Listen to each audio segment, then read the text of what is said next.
கண்டு இலை தழைகள் என்று எண்ணாமல் அதில் உள்ள சத்துக்கள் என்ன என்பதை எண்ணி அவற்றை எவ்வாறு உட்கொள்ளலாம் என்பதை பற்றி நம்மிடையே விரிவாக பேச வருகிறார் டாக்டர் கௌதமன் அவர்கள். நம் வீடியோ நிகழ்ச்சியின் அடுத்த பகுதியாக வரவிருப்பது பல்லாண்டு வாழ்ந்திட. அன்பான கலைஞர் தொலைக்காட்சி நேயர்களுக்கு என்னுடைய இனிமையான காலை வணக்கங்கள். இன்றைக்கி நம்ம பார்க்கக்கூடிய தாவரத்துடைய பெயர் முள்ளிக்கீரை அல்லது முள்ளிக்கீரை அப்படின்னு சொல்லக்கூடிய ஒரு தாவரம். பொதுவாக இந்த மழைக்காலத்திற்கு பிறகு பார்த்திங்கன்னா வாய்க்கால் ஓரங்களில், குப்பை மேடுகளில் சிவப்பு நிறமான தண்டுகளையும் கூர்மையான முட்களையும் கொண்டு வளரக்கூடிய ஒரு புதர் செடி வகை தாவரம் அப்படின்னு சொல்லலாம். இந்த முள்ளிக்கீரையை பொறுத்தவரையிலும் பார்த்திங்கன்னா இன்றைக்கு நம்ம சிறுநீரக மண்டலம் சம்பந்தப்பட்ட நோய்களுக்கு நல்ல தீர்வளிக்கக்கூடிய ஒரு மருந்துன்னு சொல்லலாம். உதாரணத்துக்கு சொன்னோன்னா நிறைய பேருக்கு இன்றைக்கு சிறுநீர் கட்டு அப்படின்னு சொல்லக்கூடிய ஒரு பிரச்சனை. அதாவது திடீர்னு பார்த்திங்கன்னா ஒன்றுக்கு போகும்போது கடுமையான எரிச்சலாக இருக்கும். ஒரு அரை மணி நேரத்திற்கு பிறகு சொட்டு சொட்டாக எப்போ பார்த்தாலும் ஒன்றுக்கு போகணும் அப்படிங்கிற ஒரு சூழல் இருக்கும். நீர் சுருக்கு அப்படின்னு சொல்லுவாங்க.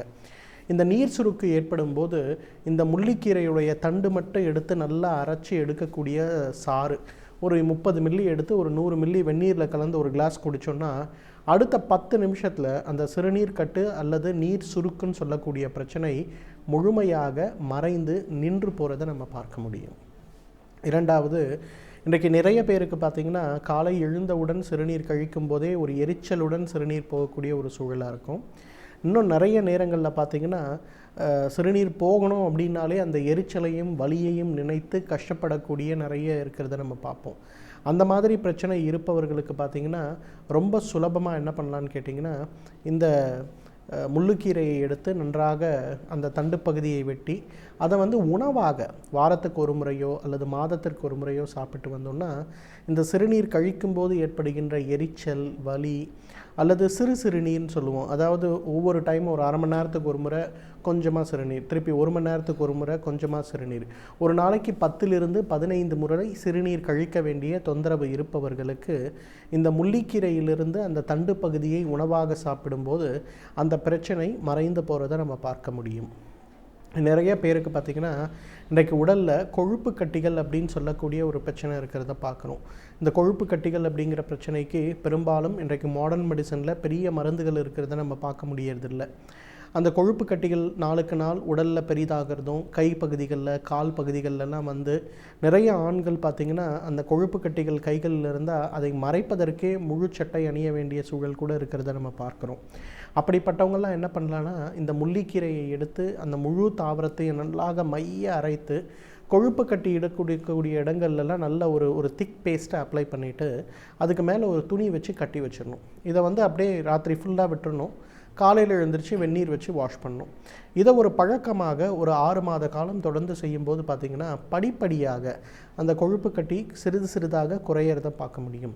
1 மாதம் 10 நாள் உபயோகப்படுத்திட்டு நல்ல பலன் இல்லைன்னு சொல்கிறதுல பிரயோஜனமே கிடையாது. ஏன்னா இதில் நல்ல வித்தியாசம் தெரிவதற்கே பார்த்திங்கன்னா குறைந்தது ஒரு 6 மாதம் தேவை. அந்த மாதிரி உபயோகப்படுத்தும் போது அந்த கட்டி கரைவதோடு மட்டுமல்லாமல் உடலில் மற்ற இடங்களில் பரவாமல் இருக்கிறதையும் பார்க்க முடியும். ஏன்னா கொழுப்பு கட்டியை பொறுத்தவரையில் ஒரு இடத்துல இருக்குன்னு அறுவை சிகிச்சை செய்து நம்ம எடுத்தோம்னா உடலில் நிறைய இடங்களில் வேகமாக அது பரவுவதை மருத்துவ ரீதியாகவே நம்ம பார்க்க முடிகிறது. அதை குறைத்து குணப்படுத்துவதற்கு இந்த முள்ளுக்கீரை ஒரு மிகச்சிறந்த மருந்து. அதே போல் இந்த முள்ளுக்கீரையோட இன்னொரு முக்கியமான குணம் பார்த்திங்கன்னா, நிறைய பேருக்கு காலையில் எழுந்த உடனே கடுமையான தும்மல் இருக்கும். அதே போல் படுத்திருக்க வரையிலும் மூக்கில் பிரச்சனை இருக்காது. எழுந்து அப்படி உட்கார்ந்த உடனே ஒரு குழாவை திறந்து விட்டால் எப்படி தண்ணி கொட்டுதோ அதே போல் மூக்கிலிருந்து தண்ணி வேகமாக கொட்டிக்கொண்டே இருப்பதை நம்ம பார்க்க முடியும். அந்த மாதிரி இருக்கவங்கள்லாம் இந்த முள்ளிக்கீரையை நன்றாக உலர வைத்து அரைத்து துணியில் போட்டு சலித்து எடுக்கக்கூடிய அந்த ஒரு சூரணத்தை ஒரு தேக்கரண்டி காலை எழுந்தவுடன் நல்ல சூடான பால்லையோ அல்லது வெந்நீர்லையோ கலந்து சாப்பிடணும். ஒரு 3 மாத காலம் இப்படி சாப்பிடும்போது செயற்கையாக ஏற்படுகின்ற அந்த அலர்ஜிக் சைனசைட்டிஸ் பிரச்சனை, அலர்ஜி சம்பந்தப்பட்ட கோளாறுகள் படிப்படியாக குணமாகிறத நம்ம பார்க்க முடியும். முள்ளுக்கீரையுடைய இன்னொரு முக்கியமான குணம் என்னன்னு கேட்டிங்கன்னா, வயிற்றில் இருக்கக்கூடிய பெரிஸ்டாலிக் மூமெண்ட்டை அதிகப்படுத்துவதில் இது ஒரு மிகச்சிறந்த மருந்துன்னு சொல்லுவோம். பொதுவாக முள்ளுக்கீரை இருக்கும்போது நம்ம அதை எடுக்க ஆரம்பித்தோம்னா ரொம்ப வேகமாக வயிற்றில் இருக்கக்கூடிய வாயு வெளியேறுவதை பார்க்க முடியும். இன்னும் நிறைய கிராமங்கள்லாம் பார்க்கும்போது, நிறைய திருவிழாக்கள் ஏற்படும் போது, வாயு சம்பந்தப்பட்ட உணவுகளை எடுத்துக்கொள்ளும்போது, குறிப்பாக பன்றியுடைய இறைச்சி சாப்பிடக்கூடிய சமூகங்கள்லாம் பார்த்திங்கன்னா, இந்த முள்ளுக்கீரையை அன்றைக்கு ரசம் போல் அந்த தண்டு பகுதியை மட்டும் எடுத்து வேக வைத்து எடுக்கக்கூடிய தண்ணீரில் ரசம் செய்து அதை சாப்பிடுகின்ற ஒரு வழக்கம் உண்டு. ஏன்னா பன்றி இறைச்சியை பொறுத்தவரையிலும் பார்த்திங்கன்னா ரொம்ப குளிர்ச்சியான குணம் இருக்கக்கூடிய ஒன்று, உடலுடைய இயக்கத்தை ஸ்தம்பனம் செய்யக்கூடிய முக்கியமான ஒரு பொருள் அது. அப்படி இருக்கும்போது அந்த இடத்துல கொஞ்சம் சூடான ஒரு பொருளை சேர்க்கும்போது அந்த பெரிஸ்டாலிக் மூமெண்ட்டுன்னு சொல்லக்கூடிய குடலுடைய அலை இயக்கத்தை தூண்டுவதற்கு மிகச் சிறப்பான ஒரு பொருளாக அது இருக்கிறதை நம்ம பார்க்க முடிகிறது. அதே போல் முள்ளுக்கீரையை பொறுத்தவரையிலும் பார்த்திங்கன்னா இன்னொரு நல்ல குணம் என்னங்கிறது, தோலில் இருக்கக்கூடிய தேவையற்ற மினுமினுப்பை குறைப்பதில் ஒரு சிறந்த மருந்துன்னு சொல்லலாம். இன்றைக்கி நிறைய இடங்களில் பார்த்தோன்னா, நிறைய பேருக்கு பார்த்தோன்னா கைப்பகுதி கால் பகுதி தோல் வழக்கத்தை விட ஷைனாக இருக்கும். அதற்கு காரணம் என்னன்னு கேட்டிங்கன்னா, அந்த ஸ்கின்னில் இருக்கக்கூடிய எலாஸ்டிசிட்டி குறைந்து அந்த இடத்துல வீக்கம் ஏற்பட்டிருக்கிறது அப்படின்னு பொருள். அப்போ அந்த முள்ளுக்கீரையை நன்றாக அரைத்து 10 போல் அந்த இடங்களில் போடும்போது வேகமாக அந்த இடங்களில் இருக்கக்கூடிய நீர் வடிவதை பார்க்க முடியும். சிறுநீரக செயல் குறைபாடு ஏற்படும் போதோ, ஈரல் செயல் குறைபாடு ஏற்படும் போதோ, அல்லது இதயத்தை சுற்றி அதிகமாக தண்ணீர் சேர்ந்து அதனால் இதயம் செயல்படாமல் இருக்கக்கூடிய ஒரு சூழல் ஏற்படும் போதோ, நம்ம இந்த முள்ளுக்கீரையை எடுத்து சாம்பல் செய்து, நம்மளுடைய சித்த வைத்திய முறையில் என்ன பண்ணுவாங்கன்னா, அந்த கீரையை எடுத்து நன்றாக உலர வைத்து சிறு சிறு துகள்களாக வெட்டி ஒரு பாத்திரத்தில் இட்டு மூடி சீலை செய்து அதை சாம்பல் பண்ணுவாங்க. அந்த சாம்பலை ஒரு 5 கிராம் அளவுக்கு காலை ஒரு வேளை உணவுக்கு முன்பு, இரவு ஒரு வேளை உணவுக்கு முன்பு அப்படின்னு கொடுக்கும்போது மிக வேகமாக அந்த இடத்தில் இருக்கக்கூடிய அந்த வாயு சம்பந்தப்பட்ட பொருட்கள் வெளியேறுவதை பார்க்க முடியும். ஈரல் செயல்பாடோ, சிறுநீரக செயல்பாடோ அல்லது இதயத்தை சுற்றி தண்ணீர் இருக்கும்போதோ, இன்றைக்கு அந்த தண்ணீரை வெளியே அனுப்புவதற்கு நிறைய பக்க விளைவு இருக்கக்கூடிய மாத்திரைகளை, இன்ஜெக்ஷன்லாம் எடுக்க வேண்டிய ஒரு அவசியம் இருக்குது. ஆனால் அதெல்லாம் இல்லாமல் சுலபமாக இந்த மாதிரி பதப்படுத்தி எடுக்கக்கூடிய அந்த ஒரு சாம்பலை ஒரு 500 மில்லிகிராமிலிருந்து 2 கிராம் வரை நோயாளியுடைய வயது, நோயுடைய தன்மை, பசியுடைய தன்மைக்கு ஏற்றவாறு காலை ஒரு முறை மட்டும் உணவுக்கு முன்பு சிறிதளவு மோரில் கலந்து கொடுக்கணும். அப்படி கொடுக்க ஆரம்பித்தோன்னா மிக வேகமாக உடலில் இருக்கக்கூடிய தேவையற்ற நீர்ச்சத்து வெளியேறி விடுவதை நம்ம பார்க்க முடியும். எனவே நேயர்களே, இந்த முள்ளுக்கீரை அல்லது முள்ளிக்கீரையை பொறுத்தவரையிலும் சிறுநீரக மண்டல செயல் குறைபாடு சம்பந்தப்பட்ட நோய்களுக்கு, நீர் சுருக்கு சம்பந்தப்பட்ட பிரச்சனைகளுக்கு, குடல் இயக்கம் குறைவாக இருக்கக்கூடிய வாயு மண்டலம் அல்லது வாயு சம்பந்தப்பட்ட பிரச்சனைகளுக்கு இயற்கை கொடுத்திருக்கின்ற மிகச்சிறந்த அருமருந்து. தகுந்த மருத்துவ ஆலோசனையின் பேரில் சரியான முறைப்படி இதை உபயோகப்படுத்தி வந்தோமேயானால் நம்மாலும் பல்லாண்டு காலம் ஆரோக்கியமாக வாழ்ந்திட முடியும். சமுதாயம் என்றாலே அதில் பிரச்சனைகள் உள்ளடங்கியவைதான். அதை கண்டு பயந்து ஒதுங்கி விடாமல் அதற்றை நாம் எவ்வாறு எதிர்த்து போரிடலாம் என்பதை பற்றி நம்மிடையே பேச வருகிறார் எழுத்தாளர் மனுஷபுத்திரன் அவர்கள். நம் விடையிலே வாழ நிகழ்ச்சியின் அடுத்த பகுதியாக வரவிருப்பது தீதும் நன்றும்.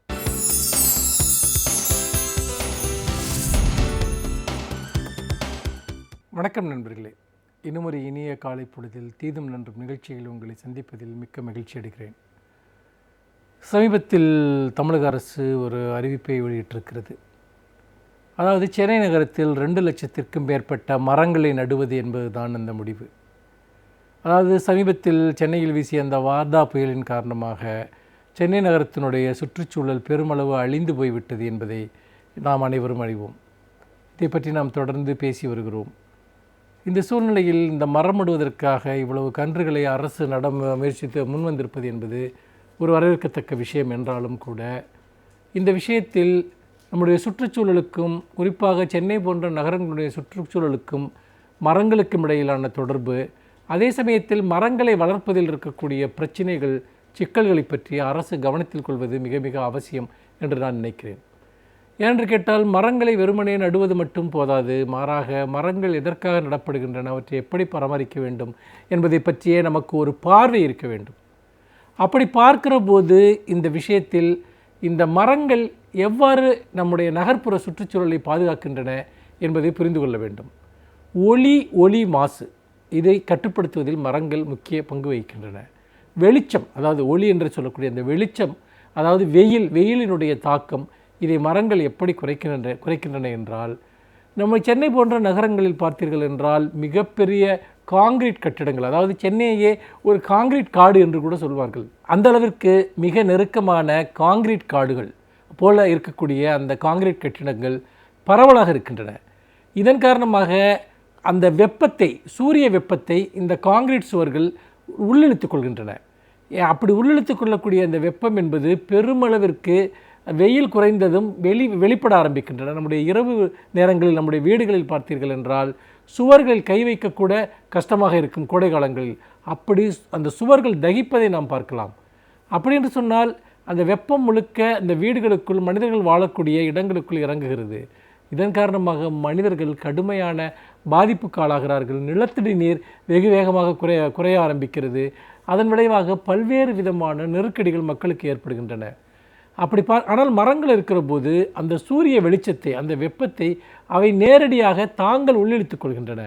மரங்கள் அவற்றை உள்ளிழுத்துக் கொள்வதன் காரணமாக அந்த வெளிச்சம் என்பது ஒரு விதத்தில் அதனுடைய ஒரு தாக்கம் என்பது கட்டுப்படுத்தப்படுகிறது. இன்னொன்று தார்ச்சாலைகள். இந்த தார்ச்சாலைகள் சம்பந்தமான விஷயத்தை நாம் பார்க்கிற போது ஒலி, இந்த சப்தம், நிறைய நேரங்களில் நம்முடைய வாகனங்கள் எழுப்பக்கூடிய சப்தங்கள் என்பது தார்ச்சாலைகளில் பட்டு எதிரொலித்து அந்த சப்தத்தினுடைய அளவு அதிகரித்து கொண்டே செல்கிறது. அந்த சப்தம் என்பது அதிகரிக்க ஒலி மாசு, அந்த சவுண்டு, அந்த சப்தம் சார்ந்த மாசு என்பது பெருமளவிற்கு அதிகரிக்கிறது.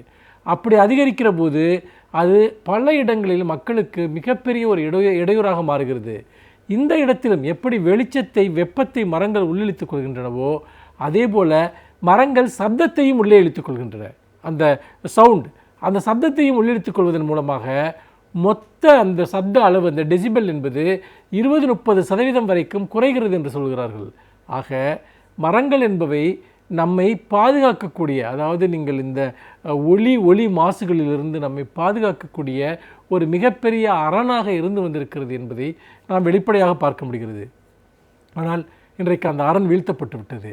இதில் முக்கியமாக நாம் பார்க்க வேண்டிய விஷயம் என்னவென்றால், இந்த வாகனங்கள் வெளிப்படுத்தக்கூடிய கார்பன் டை ஆக்சைடு, அது மிகப்பெரிய ஒரு சுற்றுச்சூழல் ஒரு நெருக்கடியை ஏற்படுத்தக்கூடிய ஒன்று. முக்கியமாக நுரையீரல் சார்ந்த தொற்று நோய்கள் ஏற்படுவதற்கு வாகனங்களிலிருந்து வெளிப்படக்கூடிய புகைதான் முக்கிய காரணமாக இருக்கிறது.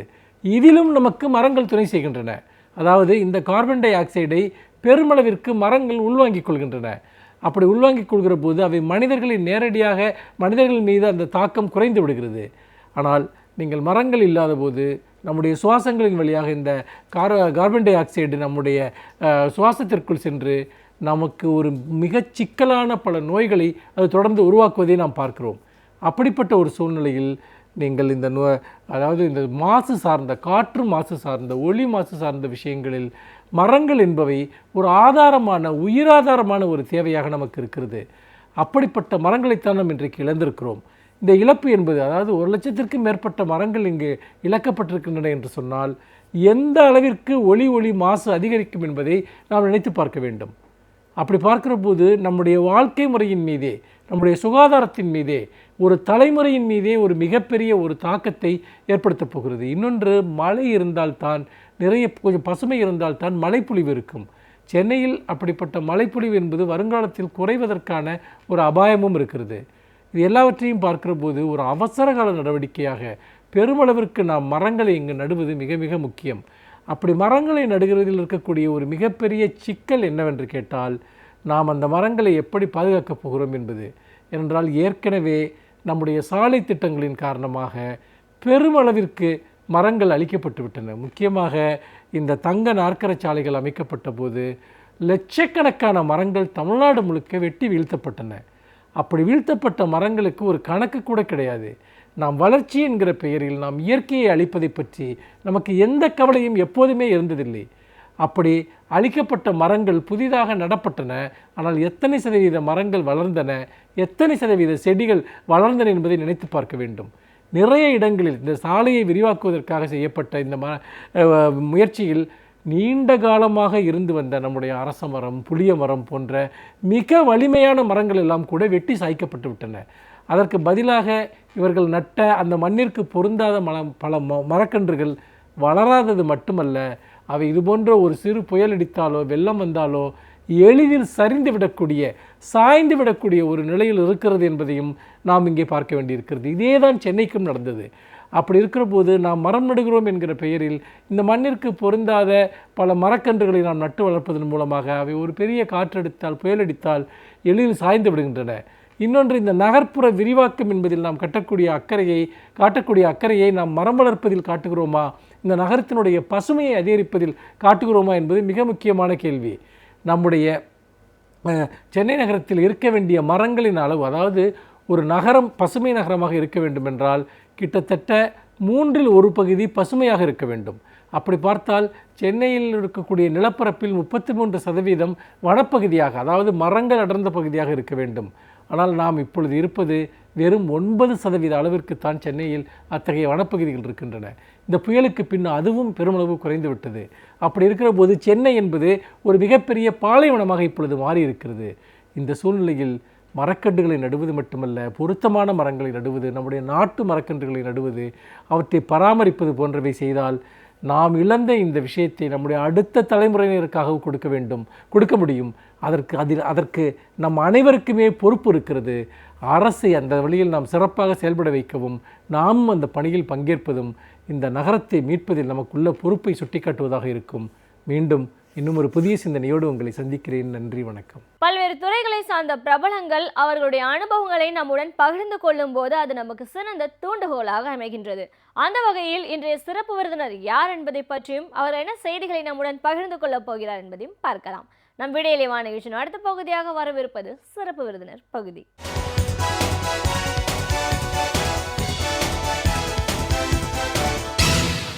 வணக்கம் நேர்களே, விடையிலேவா நிகழ்ச்சியின் சிறப்பு விருந்தினருக்கான நேரம் இது.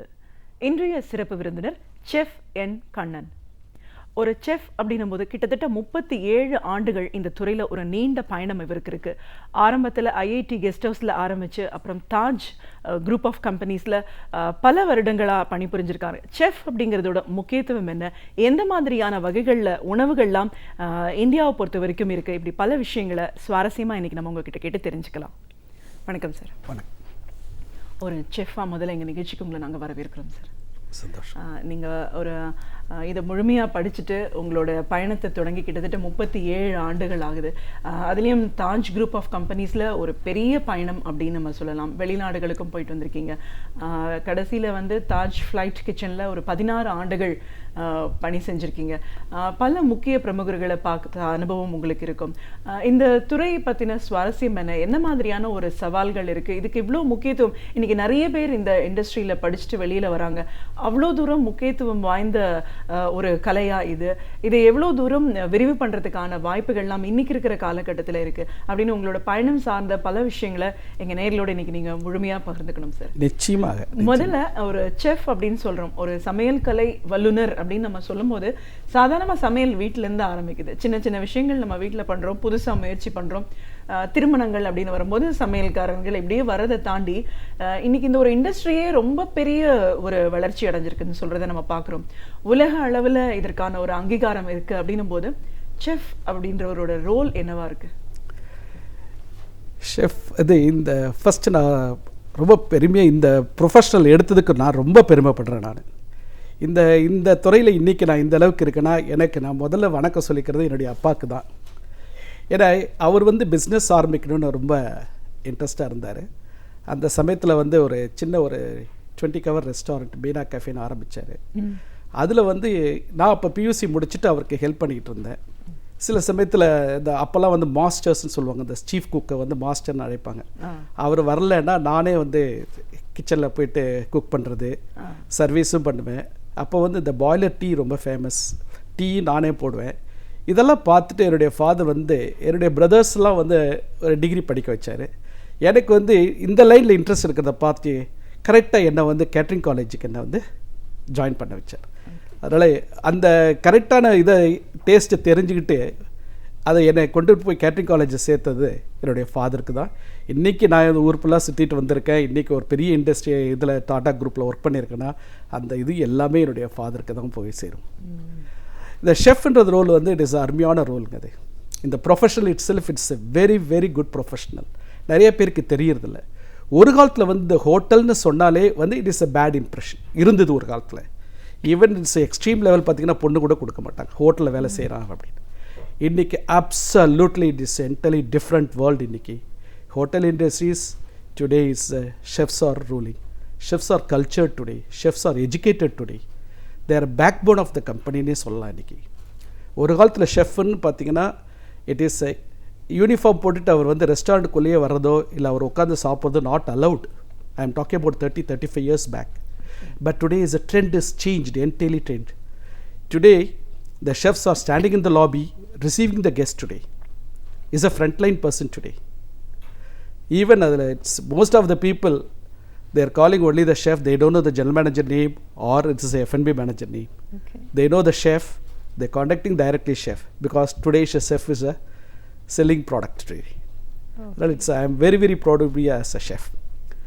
Yes, but every field you have go to a hard way. This is also you have to go for it is a very, very, very hard way. நாங்களா வந்து பிகைன் த ரேஞ்சுன்னு சொல்லுவது. Begin the range is a lot of work is there.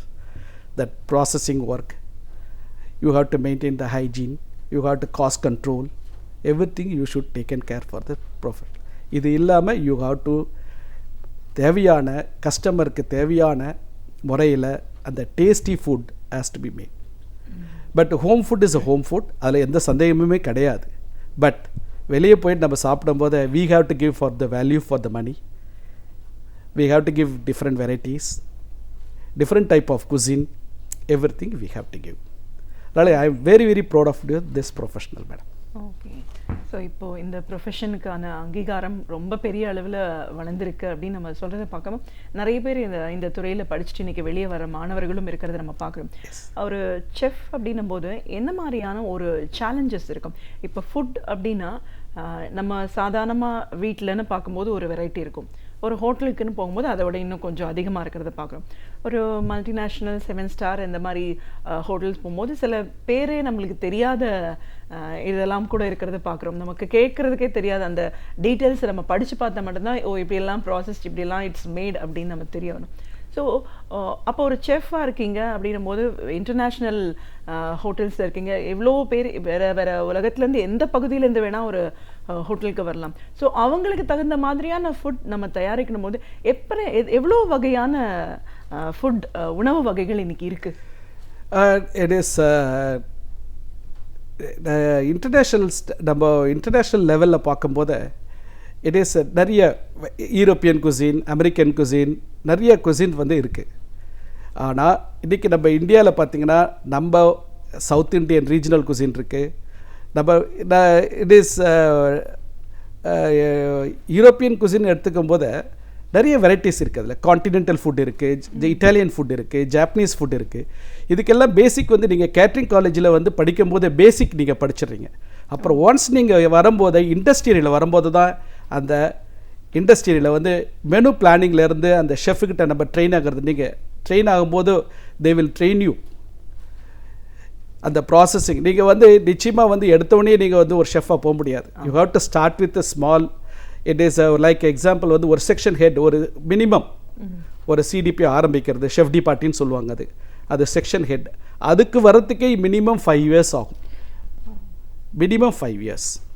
நீங்கள் அப்படி வரும்போது நீங்கள் வந்து அந்த புச்சரி செக்ஷனில் ஒர்க் பண்ணணும், வெஜிடபிள் ப்ராசஸிங்கில் ஒர்க் பண்ணணும், ரைட்? ஒரு செக்ஷனாக கான்டினென்டல் செக்ஷன், பேக்கரி, நீங்கள் எல்லாத்துலேயும் நீங்கள் ட்ரைனிங் ஆகிட்டு தென் யூ ஹவ் டு நம்ம வந்து ஒரு பர்டிகுலர் லைன் நீங்கள் ஸ்பெஷாலிட்டி. நான் வந்து இப்போ Italian speciality, south Indian speciality பண்ணியிருக்கேன். அந்த மாதிரி you can choose your speciality.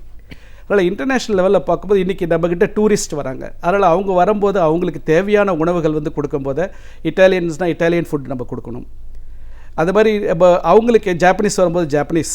இன்றைக்கி அவங்க அது இல்லாமல் நம்ம இந்திய உணவையே வந்து விரும்பி சாப்பிட்றாங்க இன்றைக்கி. அது ரொம்ப பாராட்டத்தக்கது. அது அவங்க என்ஜாய் பண்ணி சாப்பிட்றாங்க இன்றைக்கி. அது அதனால் வெரைட்டி ஆஃப் ஃபுட்டுன்றது வந்து இன்டர்நேஷ்னல் லெவலில் வந்து எல்லா குசினும் நம்ம இப்போ ஒரு ஷெஃப்னும் போது எல்லா குசினும் தெரிஞ்சிருக்கணும் நம்ம. அதில் எஸ்பெஷலி ஃபாரின் ஷெஃப்பை விட நீங்கள் கம்பேர் பண்ணும்போது Indian chefs are really very very far very குட்னு சொல்லலாம். எப்படின்னு சொல்ல போனீங்கன்னா இன்றைக்கி ஒரு மேனேஜ் பண்ணுவாங்க, எல்லாமே மேனேஜ் பண்ணுவாங்க. அந்த ஒரு எக்ஸிக்யூட்டிவ் ஷெஃப்னு ஒரு ஹோட்டலில் எடுத்திங்கன்னா he knows about Italian food, he knows about the European food, Japanese food, எல்லாமே தெரிஞ்சிருக்கும், அரபிக் ஃபுட் எல்லாமே தெரிஞ்சிருக்கும். பட் யூரோப்பில் பார்த்தீங்கன்னா ஸ்பெஷாலிட்டி, ஒரு இட்டாலியன் ஷெஃப்னா இட்டாலியன் ஃபுட் மட்டும் தான் தெரியும், அவர் ஃப்ரெஞ்சு ஷெஃப்னா ஃப்ரெஞ்சு ஃபுட்டு மட்டும் தான் தெரியும் அவருக்கு. இது நம்ம இந்தியன் ஷெஃப்ங்களுக்கு வந்து எல்லாமே இது வெல் ட்ரெயின்டு. அதனால் வந்து நம்ம வெரைட்டி ஆஃப் மெனு பிளான் பண்ணும்போதே அதுவும் இல்லாமல் நிறைய இப்போ ஹோட்டல் இண்டஸ்ட்ரியில் they're sending for the exposure to that.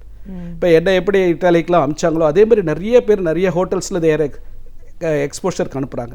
They are trained, they are coming back and they're introducing. இன்றைக்கி பேக்கரிலாம் எடுத்திங்கன்னா பேஸ்ட்ரி செக்ஷன், கேக்லாம் இதை பார்த்திங்கன்னா அவ்வளோ எக்ஸலண்ட்டாக பண்ணுறாங்க இந்தியன். நம்ம வந்து எந்த இதுலேயும் அது குறைவில்லை யூரோப்பியன் கண்ட்ரீஸ்க்கு இன்றைக்கி. கண்டிப்பாக சார். உங்களுடைய கரியர்னு பார்க்கும்போது தாஜ் குரூப் ஆஃப் கம்பெனிஸில் கிட்டத்தட்ட 37 ஆண்டுகள் ஒரு பெரிய பயணம் அப்படின்னு சொல்லலாம். நீங்கள் இதுலேயே ஒவ்வொரு நிலையிலையுமே ஒரு பெரிய பெரிய அனுபவங்கள் உங்களுக்கு இருந்திருக்கு. எனக்கு குறிப்பிட்டு சொன்னேன்னா வெளிநாடுகளுக்கு போன மால்தீவ்ஸில் போய் நீங்கள் முழுமையாக ஒர்க் பண்ணியிருக்கீங்க தாஜ் குரூப்காக.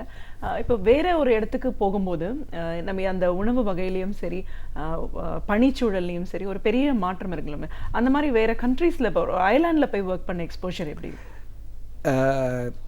ஐலாண்டில் ஒர்க் பண்ணும்போது பார்த்திங்கன்னா அங்கே ஐலாண்டில் வந்து everything is coming from outside of Maldives, including salt, rice, everything is அங்கே only the famous for the tuna fish. Including 2000 islands இருக்குது. அதில் inhabited islands about 1600 islands. Balance ஐலாண்ட்ஸில் பார்த்திங்கன்னா ரிசார்ட்ஸ்ன்னு பார்க்கும்போது only that about 60-65 resorts. Only the 3 lakhs people தான் அங்கே living. Cultivation எதுவுமே கிடையாது. Because every island is a small islands. Only can get the coconut, nothing else. Tuna fish is very famous and lobsters நிறையா கிடைக்குங்க, very famous for the lobsters. அதனால் இது really challengeable. எங்களுக்கு everything நாங்கள் planning is very very இம்பார்ட்டண்ட்டாங்க. Everything அட்வான்ஸாக plan பண்ணணும். ஏன்னா வி ஹேவ் டு நான் 80s இருக்கும்போது மால்டீவ்ஸில் வந்து வெரி ஃபியூ ஃப்ளைட்ஸ் தான் லேண்டிங். அபவுட் பர் டே வந்து 13 to 14 ஃப்ளைட்ஸ் தான் landing. But today more then that. Today Maldives is very famous because of the people are coming there for the water skiing, windsurfing, white sandal, crystal sandal. So diving is ரொம்ப famous மால்டீவ்ஸில். அங்கே இருக்கும்போது எனக்கு really challengeable. We have to plan according to that because everything ஃப்ளைட்டில் வரணும். நீங்கள் meats எல்லாம் வந்து பார்த்தீங்கன்னா ஃபாரின்லேருந்து சிங்கப்பூர் ஆர் நியூசிலாண்ட் அங்கேருந்துலாம் வரணும். அது and which especially for the staff Maldivian is very good Maldives, but only the problem they will speak Divegi. இன்றைக்கி உங்ககிட்ட வேலை செஞ்சுக்கிட்டே இருப்பாங்க, ஒரு கிச்சனில் வேலை செஞ்சுட்டு இருப்பாங்க. நாளைக்கு பார்த்தீங்கன்னா அவர் ஃப்ரண்ட் ஆஃபீஸில் வேலை செய்வார், இல்லை இன்னொரு ரிசார்ட்டில் போயிட்டு வேறு ஏதாவது ஜாப் செய்வார். அவங்களுக்கு பர்டிகுலராக எதுவுமே கிடையாது. தேர் ஆல் என்ன சொன்னாலும் வேலை செஞ்சுடுவாங்க. அவங்க ஹவுஸ் கீப்பிங்கில் ஒர்க் பண்ணிகிட்டு இருப்பாங்க. அந்த மாதிரி இட் இஸ் அ வெரி இந்த பீப்புள் தான் அவங்களாம்.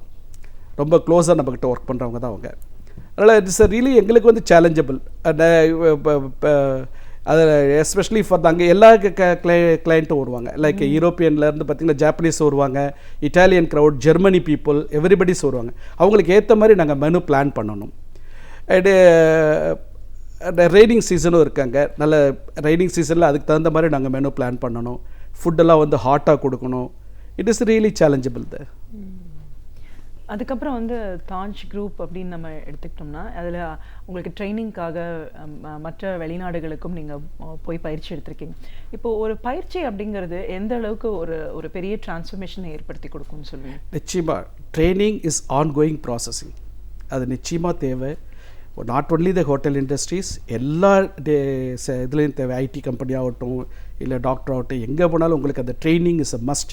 Without training is a very difficult to you have to shine அப்படின்னு தான் நான் ஃபீல் பண்ணுறேன். எங்களது வந்து very very strong training. Taj group மட்டும் இல்லை, இப்போ டேக்கிங் ஒப்ராய் எடுத்துக்கோங்க, ஐடிசி எடுத்துக்கோங்க, எல்லா ஹோட்டல் இண்டஸ்ட்ரியிலையும் இன்றைக்கி training is a must. The training is the உங்களுக்கு ஈவன் த ஹோட்டல்ஸில் இருந்து கேட்டரிங் காலேஜ் படிச்சுட்டு வரும்போது லாங்குவேஜ் ப்ராப்ளம், கம்யூனிகேஷன் ப்ராப்ளம் இருக்குது. இங்கே communication is a very important. Even English பேசிக்லேருந்து கூட சொல்லி கொடுத்துருக்காங்க குக்ஸுங்களுக்கு. ஈவன் வெயிட்டர்ஸ்க்கு ஹவு டு டாக், எப்படி கெஸ்ட்டுக்கிட்ட மூவ் பண்ணணும், everything will be taken the training. நாங்கள் ஷெஃபுங்களே வந்து இட் இஸ் அ கிச்சனில் again we will also take a training. எப்படி இது குக் பண்ணுறது, ஸ்டெப் பை ஸ்டெப் ட்ரைனிங், இந்த ப்ராசஸிங், ஒரு ஸ்டெப்பும் எப்படி நீங்கள் கட் பண்ணணும், எப்படி அதை ப்ராசஸ் பண்ணணும், எப்படி ப்ரொக்யூர் பண்ணணும். that is even a vital role for the training. When there is a hygiene is a major role. Today that is very very important, hygiene.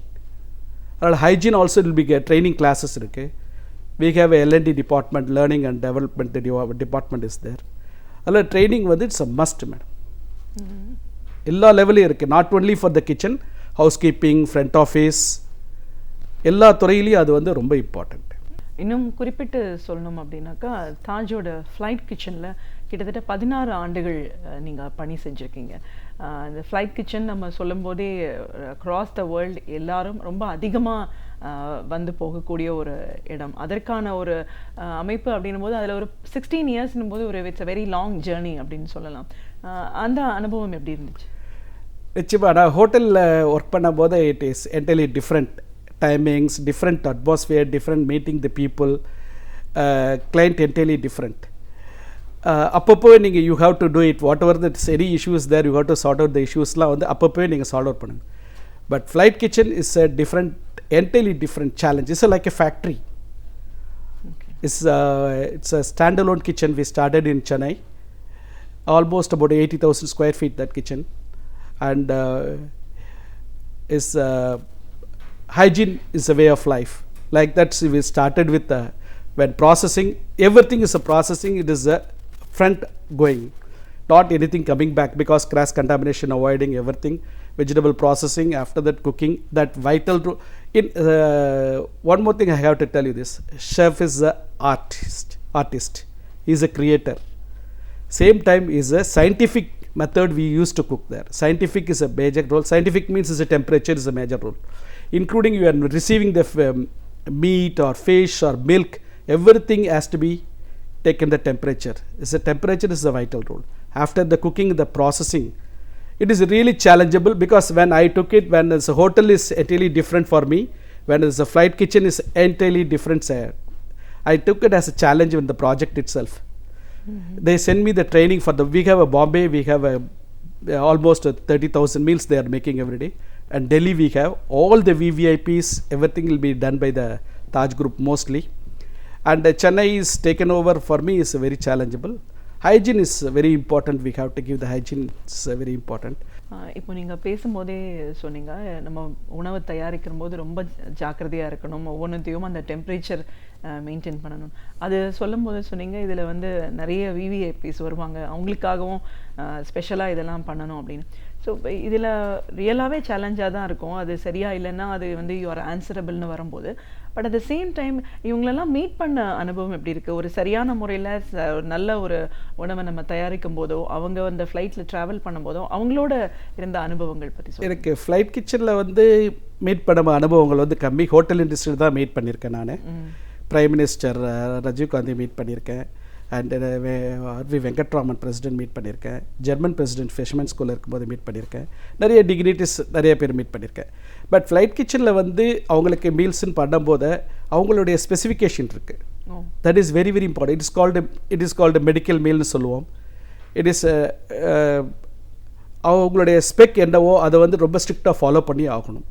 அது will be very very important. அது எங்களுக்கு இப்போ like prime மினிஸ்டர்னால் டெல்லியிலேருந்து it's menu வரும், அந்த menu பண்ண முடியலனா we have to give the raw materials not available or something. It is immediately what we have to do, we will contact our Taj, our head office, they will send you the special chefs and all அனுப்புவாங்க. அந்த மாதிரி it is very important for that. Meet பண்ணதெல்லாம் பார்த்தீங்கன்னா dignity எல்லாரும் meet பண்ணதுனால it is hotel இண்டஸ்ட்ரீஸில் அதிகமாக meet பண்ணியிருக்கேன் நான். அந்த மாதிரி டைமில் எப்படி இருக்கும்? என்னதுக்காக உங்களுக்கு கால் பண்ணுவாங்க? இல்லை இட் இஸ் unbelievable. Oh, நம்ம முன்னாடி we are meeting the prime minister, we are in the Venkatraman. Even எனக்கு ஐஐடி கெஸ்ட் ஹவுஸில் இந்த மறைந்த அவர்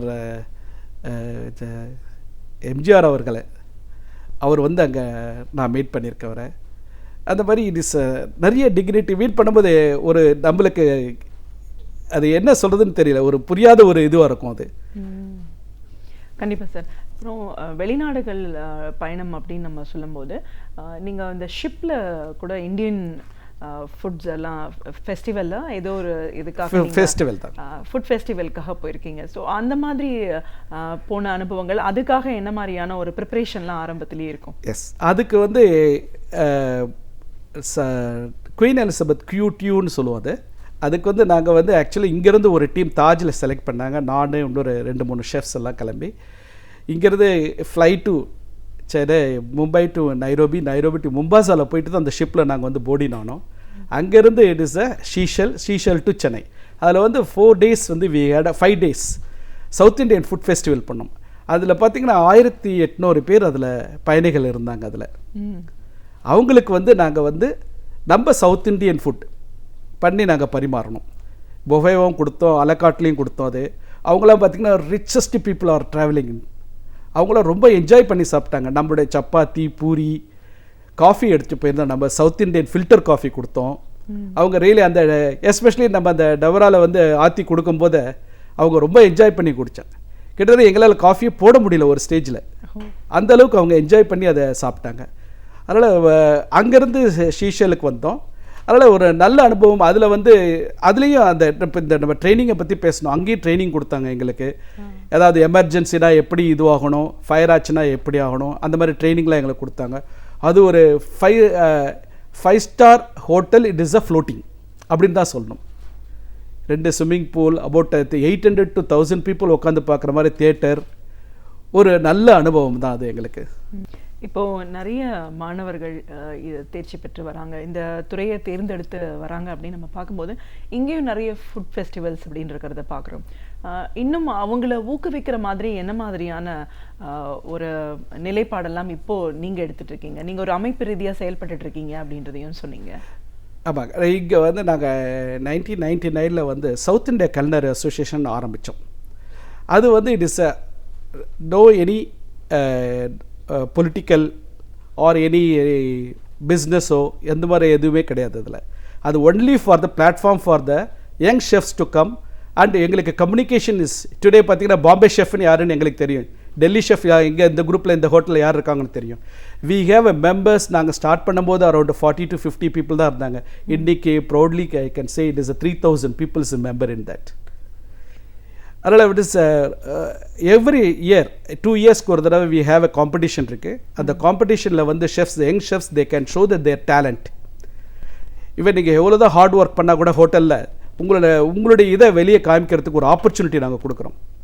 அதனால் வந்து யங் ஷெஃப் வந்து நிறைய அவங்க வந்து அதே சமயத்தில் இன்னொருத்தர் என்ன பண்ணுறாங்க பார்க்குறாங்க, நெக்ஸ்ட் டேபிள் ஓ இவன் இவ்வளோ அருமையாக பண்ணியிருக்கான, நெக்ஸ்ட் நான் இப்போ இப்படி பண்ணலாம் அப்படின்னு அவங்களுக்குள்ளேயே அந்த ஒரு இது கிரியேட் ஆகுது.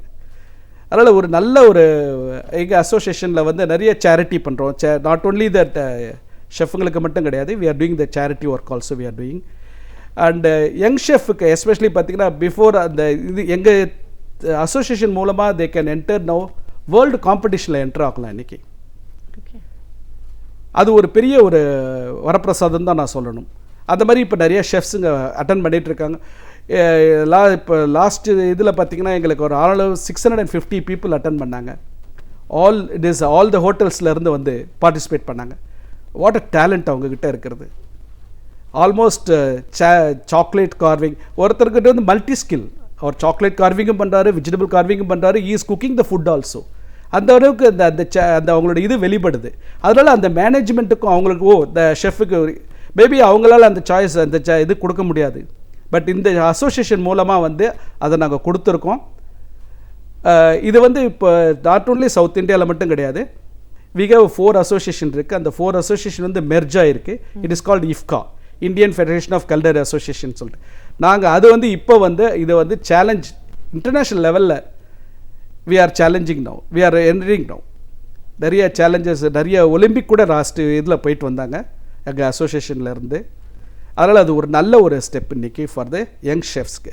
But we want young chefs to come more. That is ஒரு காலத்தில் கேட்ரிங் காலேஜ் நாங்கள் படிக்கும்போதெல்லாம் ஒன்லி 4 கேட்ரிங் காலேஜஸ். இன்றைக்கி பார்த்திங்கன்னா கிட்டத்தட்ட அது வந்து திடீர்னு 80s பார்த்திங்கன்னா ஒரு 200-250 கேட்ரிங் காலேஜ் போச்சு. பட் இன்றைக்கி பேக் டு இது IHM சென்னை நிறைய கேட்ரிங் காலேஜ் இருக்குது இன்றைக்கி. பட் இந்த ப்ரொஃபஷ்னல் நான் ஏற்கனவே சொன்ன மாதிரி தான், முந்தி இந்த ப்ரொஃபஷனலுக்கு வந்து இட் இஸ் என்டர்லி டிஃப்ரெண்ட் ஒரு இது இருந்தது. இன்றைக்கி இந்த industry is booming industries. Today பார்த்திங்கன்னா இன்றைக்கி how many hotels is come. And one more thing, நீங்கள் கேட்ரிங் படிச்சிங்கன்னா ஒன்லி த 5 star ஹோட்டலுக்கு தான் போகணுன்ற அவசியமே கிடையாது. நிறைய ஆப்பர்ச்சுனிட்டி இருக்குது இன்றைக்கி. ஐடி கம்பெனிஸ் இருக்குது, கேன்டீன்ஸில் இருக்குது இன்றைக்கி. It is a lot of இது இருக்குது இன்றைக்கி, பொட்டென்ஷியல் இன்றைக்கி.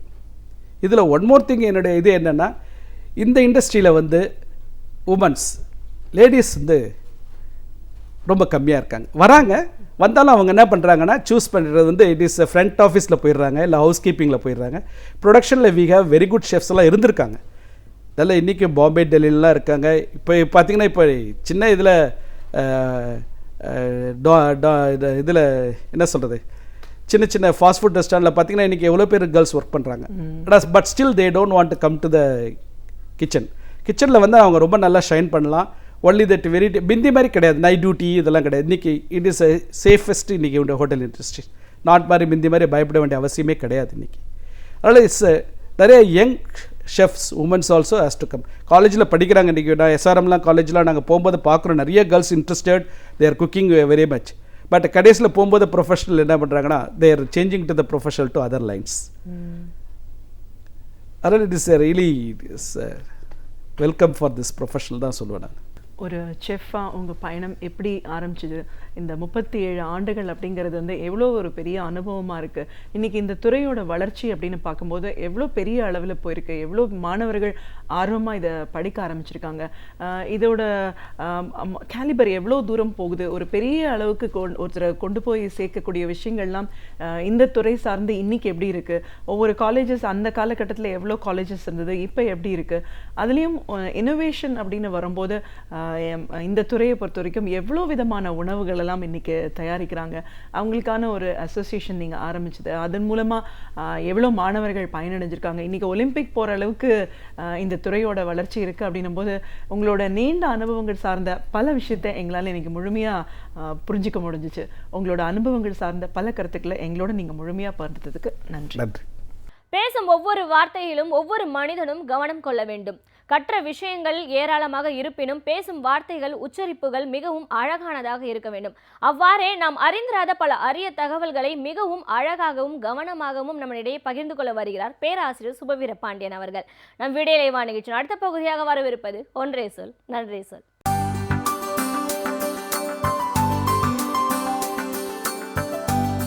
அனைவருக்கும் என் அன்பு வணக்கம். அண்ணன் தங்கை பாசம், அண்ணன் தங்கை பற்றிய கதைகள் நம் தமிழுக்கு புதியதில்லை. ஆனால் உண்மையாகவே அப்படி பாசம் மிகுந்த அண்ணன் தங்கையாக வாழ்ந்து உலக புகழ்பெற்ற கவிஞராகவும் திகழ்ந்த வேர்ட்ஸ்வர்த் டோரதி பற்றி நாம் தெரிந்து கொள்ளலாம். வேர்ட்ஸ்வர்த்தை கண்டிப்பாக உலகத்தில் இருக்கிற எல்லோருக்கும் தெரியும். மிக மூத்த கவிஞன், ரொமான்டிக் போயட்ஸ் என்று சொல்லப்படுகிற அந்த காலகட்டத்தின் தொடக்கமாக இருந்த கவிஞர்களில் வேர்ட்ஸ்வர்த்தும் ஒருவர். 1770 ஆண்டு தென்மேற்கு லண்டனிலே பிறந்தவர். 80 ஆண்டுகள் இந்த மண்ணில் வாழ்ந்தவர். அவரை பற்றி தெரியாதவர்கள் இருக்க முடியாது. அவருடைய காலகட்டத்தை சார்ந்தவர்கள்தான் கவிஞர்கள் பைரன், ஷெல்லி, கீட்ஸ் எல்லோருமே. அது ஒரு கட்டம். ஆங்கில இலக்கியத்தில் அந்த 18-19ஆம் நூற்றாண்டு, 18ஆம் நூற்றாண்டின் மத்தியிலே தொடங்கி 19ஆம் நூற்றாண்டின் மத்தி வரைக்குமான அந்த கவிஞர்களின் காலகட்டம். அவர்கள் இயற்கையை பாடினார்கள், மன உணர்வை பாடினார்கள். அப்படிப்பட்ட கவிஞர்களின் தொடக்க காலத்தில் இருந்தவர்களில் ஒருவர்தான் வேர்ட்ஸ்வர்த். அவருடைய தங்கை டோரதி தொடக்கத்திலிருந்து கடைசி வரைக்கும் தன்னுடைய அண்ணனுக்காகவே தன் வாழ்வை அர்ப்பணித்து கொண்டவர். அண்ணன் திருமணம் செய்து கொண்டதற்கு பிறகும், அண்ணனுக்கு குழந்தைகள் பிறந்ததற்கு பிறகும் அண்ணனுக்காக அவர் கவிதைகளை பற்றி பேசுவதற்காக, அவருக்கான கவிதைகளுக்கு உதவியாளராக இருப்பதற்காக, கவிதைகளை திருத்துவதற்காக, அண்ணனோடு கவிதைகள் குறித்து விவாதிப்பதற்காக தான் திருமணமே செய்து கொள்ளாமல் கடைசி வரைக்கும் அண்ணன் கூடவே இருந்த தங்கைதான் டோரதி. 3 பேர் எப்போதும் இணைபிரியாமல் இருந்தார்கள் என்று சொல்லுவார்கள். ஒருவர் வேர்ட்ஸ்வர்த், இன்னொருவர் அவருடைய தங்கை டோரதி, 3வது வேர்ட்ஸ்வர்த்தினுடைய நண்பர். அவரும் அன்றைக்கு இருந்த கவிஞர்களில் குறிப்பிடத்தக்க கவிஞர் எஸ்டி கோல்ரிட்ஜ் என்கிற மூவரும் மிக நெருக்கமான நண்பர்களாக, அண்ணன் தங்கை என்பதையெல்லாம் தாண்டி மூவரும் மிக நெருக்கமான நண்பர்களாக இருந்தார்கள். கோல்ரிட்ஜுக்கு பக்கத்து வீட்டுக்கு போய்விட வேண்டும் என்பதற்காக தான் இருந்த வீட்டை கூட மாற்றிக்கொண்டு வேர்ட்ஸ்வர்த் அங்கே போனார் என்பதையெல்லாம் நாம் அவருடைய வாழ்க்கை வரலாற்றில் படிக்கிறோம். வேர்ட்ஸ்வர்த்தினுடைய வாழ்க்கை என்பது நாம் எண்ணி பார்க்கிற அளவுக்கு இயல்பானதல்ல. அவருடைய கவிதைகளை அறியாதவர்கள் இருக்க முடியாது. அதிலும் குறிப்பாக த சாலிட்டரி ரீப்பர் என்கிற தன்னந்தனியாக ஒரு அறுவடை செய்து கொண்டிருக்கிற ஒரு பெண்ணை பற்றி வேர்ட்ஸ்வர்த் தொலை தூரத்தில் நின்று நடந்தபடியே அந்த பெண்ணை பார்த்து எழுதிய அந்த கவிதை இன்றைக்கும் நம்முடைய நாட்டு பாடப்புத்தகங்கள் எல்லாவற்றிலும் இருக்கின்றன. இன்றைக்கும் உலகம் முழுவதும் அந்த கவிதை பாராட்டப்படுகிறது. அப்படிப்பட்ட கவிதையை தந்த வேர்ட்ஸ்வர்த் பல நேரங்களில் இயற்கையை பாடியிருக்கிறார், அழகை பாடியிருக்கிறார் என்று தான் நாம் கருதுகிறோம். ஆனால் அவருடைய கவிதைகளை படித்து பார்த்தால் பல இடங்களில் அவர் ஏழ்மையை பாடியிருக்கிறார், மனிதர்களின் தனிமையை பாடியிருக்கிறார். தொலைதூரம் வரைக்கும் யாரும் இல்லாத அந்த இடங்களில் ஏகாந்தங்களில் இருக்கிற துயரங்களை பாடியிருக்கிறார். சாலிட்டரி ரீப்பர் பாட்டிலும் அந்த குரல்கள் தான் எதிரொலிக்கும். அதாவது இப்படி சொல்லுவதன் மூலம் அவர் வெறுமனே இயற்கையை பாடிக்கொண்டிருந்த கவிஞர் சமூக அக்கறை இல்லாதவர் என்கிற குற்றச்சாட்டு நியாயமில்லை என்பதற்காக என்னிடத்திலே யாசித்த அந்த கம்பா நாட்டு இரவலன் என்கிற அந்த கவிதையானாலும் சரி, இராணுவத்திலே இருந்து அதற்கு பிறகு அங்கே இருந்து வந்து வேறு வேலைகள் இல்லாமல் தவித்து கொண்டிருந்த ஒரு இராணுவ வீரனை பற்றி அவர் கசிந்துருகும் வகையில் எழுதிய அந்த கவிதையாக இருந்தாலும் எல்லாம் மனிதநேயம் உடையவை. எல்லோரை பற்றியும் நேயத்தோடு பாடிய வேர்ட்ஸ்வர்த் மிக வசதியாக இருந்தாரா என்றால் இல்லை. அவருக்கு எந்த பணியும் வாய்க்கவில்லை என்பதுதான் அவருடைய வாழ்நாளில் பெரும்பான்மையான நாட்களின் நிலைமை. அதுதான் இறுதியில் 43 வயதில் ஓர் அரசு பணி அவருக்கு கிடைத்தது. அந்த அரசு பணியிலும் அவர் நெடுநாள் நிலைக்கவில்லை. அதற்கு முன்பு பத்திரிகையாளராக பணியாற்றுகிற வாய்ப்பு வந்தது. ஒரு கவிஞனால் வெறுமனே பத்திரிகையாளனாக மட்டும் இருக்க முடியவில்லை. அது மட்டுமில்லாமல் வேர்ட்ஸ்வர்த் சொன்னார், எனக்கு அவ்வளவு நினைவாற்றல் இல்லை, விரைந்து எழுதுகிற பழக்கமும் இல்லை, நான் சிந்தித்து சிந்தித்து நிதானமாக எழுதுகிறவன், எனவே பத்திரிகை தொழிலுக்கு நான் ஏற்புடையவன் இல்லை என்று அதிலிருந்தும் வெளியே வந்துவிட்டார். பிறகு அரசு பணியிலே 43வது வயதிலே சேர்ந்தார். ஆனாலும் அவருடைய சிந்தனை முழுவதும் கவிதை பற்றியே இருந்தது. அதன் காரணமாகவே அவர் முதல் மனைவியை விட்டு பிரியவும் நேர்ந்தது. அவருடைய தனிப்பட்ட இல்லற வாழ்க்கை என்பதும் வித்தியாசமானது. பொதுவாக காதல், திருமணம், குழந்தை, பிறகு சில வேளைகளில் மனமுறிவு என்று வரும். ஆனால் வேர்ட்ஸ்வர்த்தினுடைய வாழ்க்கையில் எல்லாம் மாறி நடந்தது. முதலில் குழந்தை, பிறகு காதல், பிறகு முறிவு, பிறகு திருமணம் என்று முன்னும் பின்னுமாக எல்லாம் மாறி கிடந்தது. அவர்களுக்கு இடையிலே ஒரு நெருக்கம் வந்தது. ஆனால் குடும்பத்திலே ஏற்கவில்லை. காரணம், இவர் கேத்தலிக், இவர் புராட்டஸ்டன்ட், அந்த அம்மையார் கேத்தலிக் என்பதனாலே ஏற்கவில்லை. சமூகம் ஏற்றதோ இல்லையோ அவர்கள் ஒருவரை ஒருவர் ஏற்றுக்கொண்டார்கள். அதன் விளைவாக ஒரு குழந்தை பிறந்து விட்டது. குழந்தை பிறந்ததற்கு பிறகு திருமணம் செய்து கொண்டார்கள். திருமணம் செய்து கொண்ட பிறகு இருவரும் காதலித்தார்கள். ஆனாலும் கூட அவர்களுக்கு இடையிலே ஒரு நெருடல் இருந்தது. இவர் வேறு வேலைகளிலே எல்லாம் கவனம் செலுத்தாமல், நடைமுறை உலகத்துக்கு ஏற்ற வகையில் வாழாமல், எப்போது பார்த்தாலும் கவிதை எழுதி கொண்டும் நடந்து கொண்டும் இருக்கிறார் என்பதிலே அவருடைய மனைவிக்கு ஒரு மாற்று கருத்து ஏற்பட்டது. அவர்கள் மனமுறிவு ஏற்படுத்தி கொண்டு பிரிந்து போனார்கள்.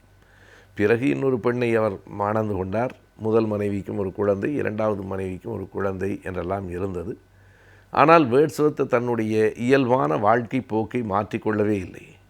அவருக்கு மிகவும் பிடித்தமானது எழுதுவது என்பதை விட நடப்பது என்பதுதான். நடந்து கொண்டே இருப்பது அவருக்கு பிடித்தமானது. சராசரியாக ஒரு நாளைக்கு 20 மைலாவது அவர் நடந்திருக்கிறார், தினந்தோறும் நடந்திருக்கிறார் என்று அவரை பற்றிய வாழ்க்கை குறிப்பு சொல்லுகிறது. நமக்கே வியப்பாக இருக்கிறது. 20 மைல் என்றால் ஏறத்தாழ 32 கிலோமீட்டர், தினமும் 32 கிலோமீட்டர் நடப்பது, அதுவும் மலை வெளிகளில் நடப்பது, அங்கே தொலைதூரத்தில் இருக்கிற காட்சிகளை பார்ப்பது, இப்படிப்பட்ட வாழ்க்கை தான் அவருடையதாக இருந்திருக்கிறது. ஒரு நாடோடியைப் போல அவர் வாழ்ந்திருக்கிறார். ஒரு தொலைநோக்கியை எப்போதும் கைகளில் வைத்திருந்திருக்கிறார். தொலைவில் இருக்கிற காட்சிகளை பார்ப்பது, அதுவே அவருக்கு சில வேளைகளில் சிக்கலாகவும் மாறியிருக்கிறது. அவரை பலர் சந்தேகப்பட்டிருக்கிறார்கள். அவர் பல நாட்கள், பல ஆண்டுகள் பிரான்ஸ் தேசத்திலே வாழ்ந்திருக்கிறார். பிரான்ஸ் தேசத்திலும் வெறும் வழிப்போக்கனாகத்தான் போயிருக்கிறார். பிரெஞ்சு புரட்சி நடந்த நேரத்தில் அந்த பிரான்ஸ் நாட்டை அவர் விரும்பியிருக்கிறார். பிறகு நெப்போலியன் ஆண்ட காலத்தில் ஒடுக்குமுறைகளை அவர் எதிர்த்திருக்கிறார். பிரெஞ்சு புரட்சியின் போதும் கூட கில்லட்டின் போன்ற இயந்திரங்களை அவரால் ஏற்க முடியவில்லை. வன்முறை என்பது அவருடைய வாழ்க்கை போக்குக்கு ஏற்றதாக இல்லை. மனிதர்கள் இனிமையாகவும் இயல்பாகவும் ஒருவருக்கொருவர் உதவியாகவும் அன்பாகவும் வாழ வேண்டும் என்று கருதியவர். எனவே பிரான்ஸ் நாட்டை விட்டு மறுபடியும் தன் தாய்நாடான இங்கிலாந்துக்கு வந்துவிட்டார். ஆனால் இங்கிலாந்து மக்களில் ஒரு பகுதியினர் அவரை சந்தேகப்பட்டார்கள். யார் இவர்? அங்கும் இங்கும் நடந்து கொண்டே இருக்கிறார். பிரான்ஸ் நாட்டில் இருந்ததினாலே ஒருவேளை பிரான்ஸ் ஒற்றராக இருப்பாரோ, அதுவும் தொலைநோக்கியில் அடிக்கடி பார்க்கிறார், எதையோ அவர் உளவு பார்க்கிறார் என்றெல்லாம் கருதப்பட்டது. ஆனால் எல்லாவற்றையும் தாண்டி அவர் எழுதிய கவிதைகள் வெளிவந்ததற்கு பிறகு சின்ன சின்ன நூல்களாக முதலில் வெளிவந்தன. இருந்தாலும் அவருடைய வாழ்க்கை கவிதையோடு தான் பயணித்து கொண்டே இருந்தது. 1770 பிறந்தவர் அவர். 1837 அவருடைய 67வது வயதிலே தான் அவருடைய கவிதைகள் அனைத்தும் தொகுக்கப்பட்டு 6 தொகுதிகளாக வெளிவந்தன. எல்லா தொகுப்புக்கு பின்னாலும் அவருடைய தங்கை டோரதியினுடைய உழைப்பும் அவருடைய நண்பர் எஸ்டி கோல்ரிட்ஜினுடைய விமர்சனங்களும் இருக்கின்றன என்பதை அவரே பதிவு செய்திருக்கிறார். எனவே வேர்ட்ஸ்வர்த் என்கிற ஒரு கவிஞன் தந்திருக்கிற கவிதைகள் இன்றைக்கு உலகையே ஆளலாம். ஆனால் அவருடைய வாழ்க்கை எப்படி இருந்தது என்பதை படித்து பார்க்கிற போது நமக்கு பல வியப்புகள் அங்கே காத்திருக்கின்றன. மருந்துகள் அதிகம் உட்கொள்வதனால் பல பிரச்சனைகளை நாம் சந்திக்கின்றோம். எனவே மருந்துகளை எப்பொழுது எவ்வாறு உட்கொள்ளலாம் என்பதை பற்றியும் மருத்துவம் என்பது என்ன என்பதை பற்றியும் இன்றைய மருத்துவம் பகுதியில் பார்க்கலாம். நாம் வீடியோ நிகழ்ச்சியின் அடுத்த பகுதியாக வரவிருப்பது ஆலோசனை நேரம்.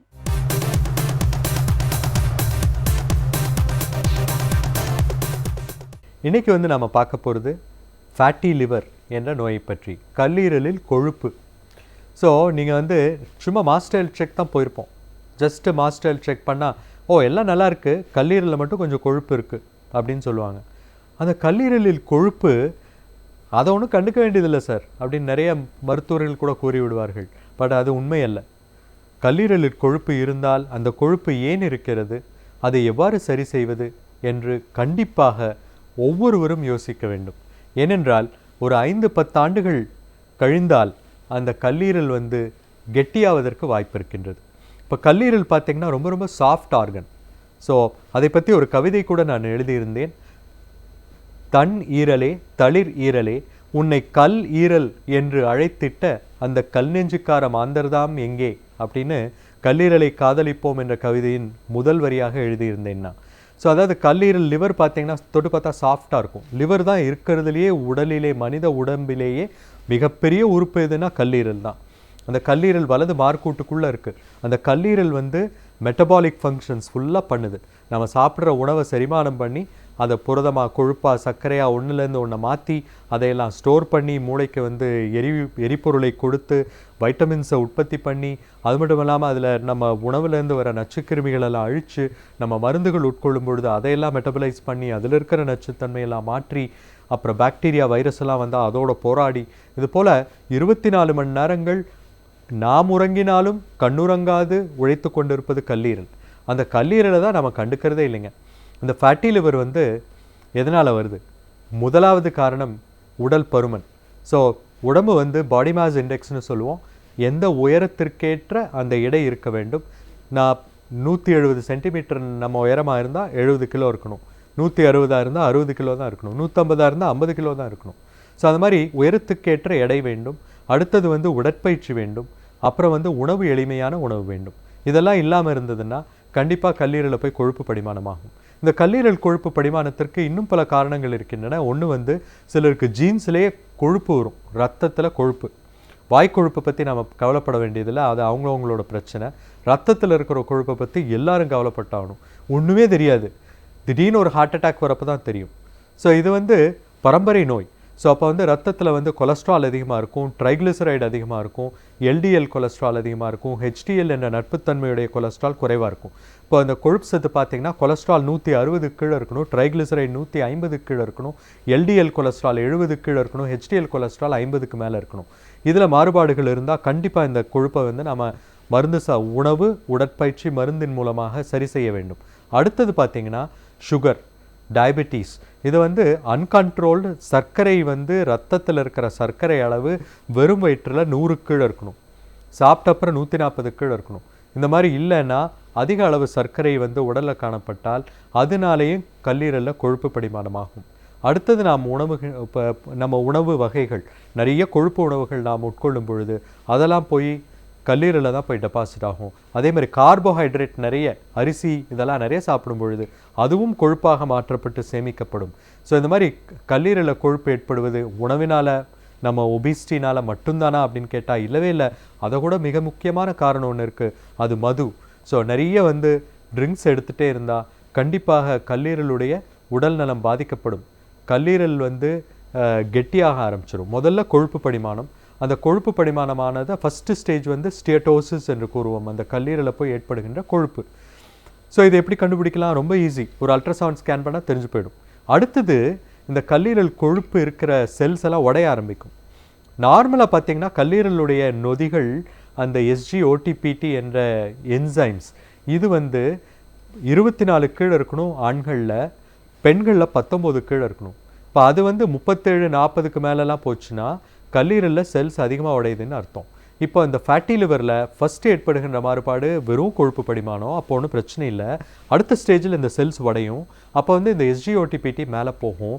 கூடவே என்ன ஆகும்னா இந்த இட்டோ செல்ஸ்னு இருக்குது, அது வந்து என்ன பண்ணுன்னா கொலஜன் ஃபார்ம் பண்ண ஆரம்பிச்சிடும். அதாவது இழையாக நார் சத்து உருவாக ஆரம்பித்து விடும். அப்போ கல்லீரலில் நார் சத்து உருவாயிட்டே இருந்ததுன்னா அந்த சாஃப்ட் தளிர் போன்ற தன்மையான சாஃப்டான கல்லீரல் வந்து ரொம்ப கெட்டியாக பாறை மாதிரி ஆகிடும். இப்போ அந்த மாதிரி பாறை மாதிரி ஆயிடுச்சுன்னா it's call cirrhosis of liver. So இது வந்து மதுவினால் ஏற்படும். ஸோ இந்த உணவு வகைகளாலும் நம்ம ஒபிசிட்டினாலே ஏற்படும், ரத்தத்தில் இருக்கிற கொழுப்பினாலேயும் சர்க்கரையினாலேயும் ஏற்படும், உடற்பயிற்சியின்மையினால் ஏற்படும். ஆனால் இந்த ஃபேட்டி லிவருங்கிறது ஒரு மிகப்பெரிய அபாயகரமான நோய். ஏன்னா அதை நம்ம பார்த்தோன்னா ஆரம்ப நிலையிலே கவனிச்சோன்னா அதை கண்டிப்பாக நம்ம வந்து ரிவர்ஸ் பண்ணலாம். இப்போ லிவர் வந்து அந்த இழையாக ஃபைப்ரஸ் டிஷ்யூ உருவாகி கெட்டித்தன்மை உருவாகி கொண்டிருக்கிறதா, நம் கல்லீரல் நலமாக இருக்கின்றதா, அதில் சாஃப்டாக இருக்கா ஹார்டாக இருக்கா பார்க்கணுன்னா ரொம்ப சிம்பிள். முந்தையெல்லாம் நம்ம வந்து லிவரில் ஊசி போட்டு டெஸ்ட் எடுத்து பயாப்சி பண்ணி தான் பார்க்கணும். இப்போ அந்த மாதிரி பிரச்சனையே இல்லை. ஃபைப்ரோஸ்கேன் என்ற ஒரு கருவி இருக்கின்றது, அதை வந்து இப்படி வச்சு பார்த்தாலே தெரியும். ஜஸ்ட் அ ஸ்கேனிங் கருவி மாதிரியே தான். அது வந்து உள்ளே வந்து அக்கௌஸ்டிக் இம்பல்ஸ் அனுப்புது, அது வந்து ப்ரெஷர் வேவ் அனுப்புது. அது ரெண்டையும் வச்சு துல்லியமாக கணிச்சு சொல்லுது எந்த அளவு நமது கல்லீரல் கெட்டித்தன்மை வாய்ந்தது. நார்மலாக பார்த்தீங்கன்னா 4-5 கிலோ பாஸ்கல்ஸுக்கு கீழே இருக்கணும். 7 கிலோ பாஸ்கலுக்கு மேலே இருந்தால் நிறைய நார் சத்து உருவாயிருக்குன்னு அர்த்தம். 12 கிலோ பாஸ்கலுக்கு மேலே இருந்தால் சிரோசிஸ் ஆஃப் லிவரே இருக்குன்னு அர்த்தம். 25 கிலோ பாஸ்கல்ஸ் இருந்தால் உள்ள போர்ட்டல் ப்ரெஷர் அதிகமாகி ரத்த நாள புடைப்பு இருப்பதற்கு வாய்ப்பு இருக்கின்றது. 45-75 கிலோ பாஸ்கல்ஸ் எல்லாம் வரும்போது கல்லீரலிலே புற்றுநோய் ஏற்படக்கூடிய அபாயம் கூட ஏற்படுகின்றது. ஆக நம் கல்லீரல் நலமா என்று பார்க்க வேண்டுமென்றால் கண்டிப்பாக ஒரு மருத்துவர்கிட்ட போய் ஒரு செக் பண்ணிக்கிறது நல்லதுங்க. ஏன்னா இப்போ நம்ம வந்து ஒரு பைக் வாங்குகிறோம், 5000 கிலோமீட்டரில் சர்வீஸ் பண்ணுறோம், 1000 கிலோமீட்டர், 2000 கிலோமீட்டர், 5000 கிலோமீட்டர், 10,000 கிலோமீட்டரில் சர்வீஸ் பண்ணுறோம். நல்லா தான் ஓடிட்டுருக்கு, எந்த ப்ராப்ளமும் இல்லை. இருந்தாலும் பண்ணுறோம். ஏன்னா இது we call it preventive maintenance. அதாவது வருமுன் காப்போம். பிரச்சனை ஆகிறதுக்கு முன்னால் சரி பண்ணணும் சார், எல்லாம் சரியாக இருக்கான்னு பார்க்கணும் இல்லை அப்படின்னு கேட்குறோம்ல. ஆனால் இந்த உடம்பு உங்கள் கூடவே 70 வருஷம் 100 வருஷம் ஓடுதே, ஏதாவது ஒழுங்காக இருக்கா, இந்த பார்ட்ஸ் எல்லாம் சரி இருக்கா இல்லையான்னு என்னைக்காவது யாராவது பார்க்குறோமா? கண்டிப்பாக இல்லை. தயவுசெய்து ஒரு மாஸ்டர் ஹெல்த் செக் பண்ணிக்கணும். அதே மாதிரி எல்லாரும் இன்சூரன்ஸ் பாலிசி எடுக்கிறது நலம்.